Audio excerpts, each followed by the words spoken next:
Look for a red plastic cover marked with a plus symbol. It's typically found near the front of the engine bay on the driver's side, often behind the air filter housing or fuse box. The terminal connects directly to the battery's positive pole via a short cable. The jump start procedure for the Opel Insignia B follows these key steps. Park both cars on a flat surface and turn off all systems. Engage the handbrake. Open the hood of the Insignia B and locate the red cover. Remove the cover by pressing the latch or unscrewing it. It's tool-free on most models. Connect the red positive jumper cable clamp to the exposed terminal. Connect the black negative clamp to an unpainted metal part of the engine block or chassis. Start the donor vehicle, then the Insignia. Let both run for 5 to 10 minutes before disconnecting in reverse order. Essential safety precautions are critical when using the jump start battery extension. Always avoid reverse polarity. Connecting the jumper cables incorrectly can cause severe electrical damage to your vehicle's electrical system. If you have a mild hybrid Insignia B, such as the 1.6 turbo with a 48-volt system, always consult your owner's manual before attempting a jump start. The hybrid system might require deactivation to prevent electrical complications. The jump start battery extension offers several advantages over accessing the main battery directly. First, it provides easier access than the main battery. Second, it reduces the risk of sparks near sensitive components. Third, some batteries are located in hard-to-reach locations.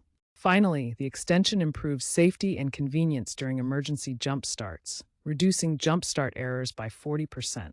Periodically inspect the jump start terminal for signs of corrosion or damage.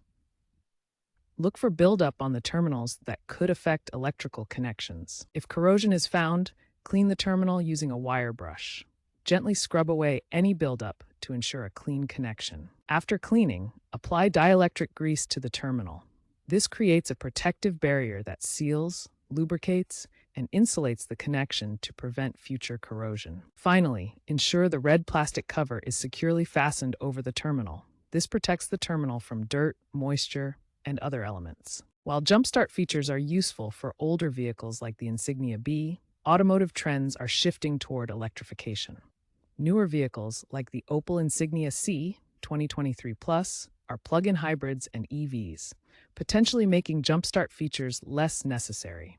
However, for legacy ICE models and older hybrids, knowing how to properly jump start remains important. If the car doesn't start after jump starting, first ensure all jumper cable connections are secure, clean, and properly attached. Loose or corroded connections can prevent power transfer. Next, verify that the donor vehicle is running at idle and providing adequate power. A weak donor battery may not deliver enough current to jumpstart your car. If the issue persists, the battery could be too old, damaged, or completely discharged. Consider testing the battery voltage or capacity to confirm. There might be other problems like a faulty starter motor, alternator failure, or electrical issues. Listen for clicking sounds or unusual noises during attempted starts. If troubleshooting doesn't resolve the issue, contact a professional mechanic or roadside assistance. They can diagnose deeper electrical problems safely.